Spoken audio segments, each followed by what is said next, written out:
piratas, opio y buenos vecinos, como Solovyov justifica la guerra actual reescribiendo la historia de Gran Bretaña y Europa. En el último episodio de su programa, Vladimir Solovyov muestra un ejemplo típico de propaganda de finales de guerra.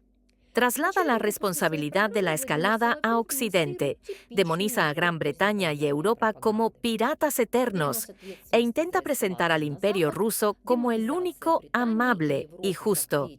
En esta ocasión, todo esto se vincula a los ataques navales en el Mar Negro, la OTAN, y el pasado colonial británico. 1. Drones navales y el regreso de la piratería. El punto de partida del monólogo es el tema de los drones navales y los ataques en aguas turcas. Solovyov realiza varias acciones características. Niega la soberanía de Ucrania. No existe un programa de drones navales ucraniano, solo existe un programa británico. Traslada la responsabilidad de los ataques de Kiev a Londres y a la OTAN en su conjunto. Un país de la OTAN en las aguas económicas de un país de la OTAN declara que los acontecimientos constituyen un retorno a la era de la piratería y, en efecto, pinta un panorama de anarquía total en el mar. Es importante que, en esta lógica, Rusia quede excluida. Supuestamente no está involucrada, pero insinúa vagamente la posibilidad de que existan piratas somalíes y estructuras en la sombra capaces de bloquear cualquier transporte marítimo, desde grano hasta armas. Esta es una postura conveniente. Por un lado, Moscú no asume la responsabilidad de la escalada. Por otro lado, se reserva el derecho a llevar a cabo acciones asimétricas y anónimas que se presentan como una respuesta casi natural a la piratería británica. Esto crea una narrativa peligrosa. La seguridad en el Mar Negro se ve socavada no por los ataques rusos y el bloqueo de los puertos ucranianos, sino por ciertas estructuras británico-ucranianas que provocan el caos en aguas de la OTAN. Mientras tanto, la propia OTAN es declarada un hazmerreír, incapaz de proteger sus propias aguas. Hay un pequeño matiz más que me gustaría señalar. Turquía está involucrada económicamente. No existe ningún programa de drones navales ucraniano. No se engañen. Existe un programa británico porque los británicos invirtieron en él, participaron activamente, proporcionan la orientación, gestionan todo el desarrollo. Esta es su área de responsabilidad directa, como ellos mismos han declarado repetidamente. O los británicos están volviendo a su práctica tradicional de piratería. No existe una flota rusa en la sombra.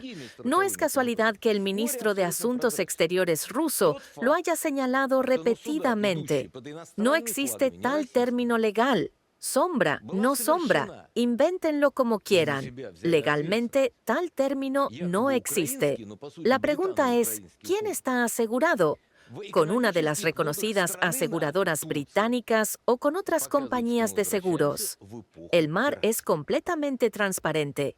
El hecho de que buques que navegaban bajo banderas extranjeras, no rusas, fueran atacados y que servicios supuestamente ucranianos, pero en realidad británico-ucranianos, se atribuyeran la responsabilidad en aguas económicas de Turquía, un país miembro de la OTAN, demuestra que estamos volviendo a la era de la piratería.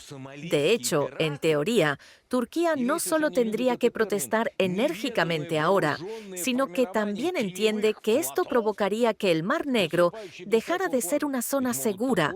Habría problemas con el Bósforo y con el movimiento de cualquier buque en cualquier lugar del espacio.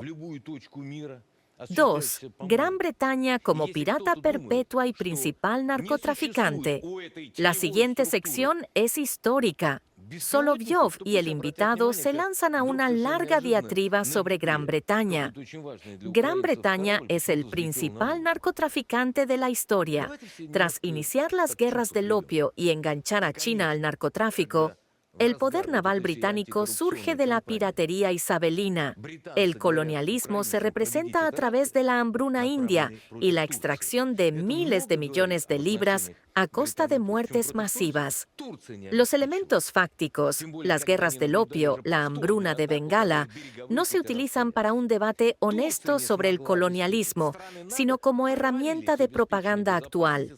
La cuestión es simple.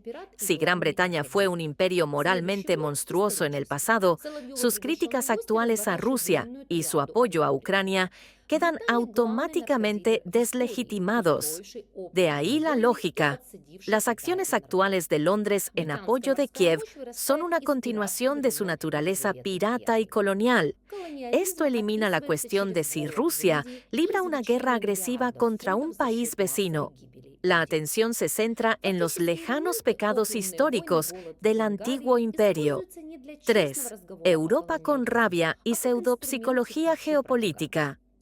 La invitada de Solovieva desarrolla la metáfora de Europa con rabia.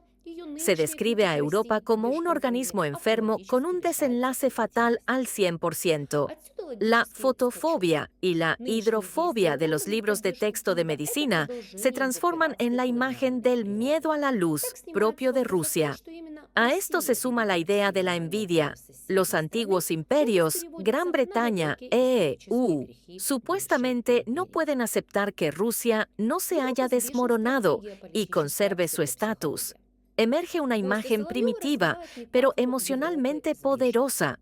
Occidente no solo está equivocado, sino que padece una enfermedad mental, impulsado por la envidia y el odio hacia Rusia.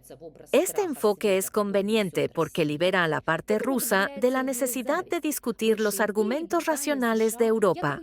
Sanciones, cuestiones de agresión, violaciones del derecho internacional. Cualquier crítica se descarta automáticamente como patología e histeria geopolítica. Piensen, analicen, saquen conclusiones y no se dejen engañar. Este fue el programa Imperio de Mentiras.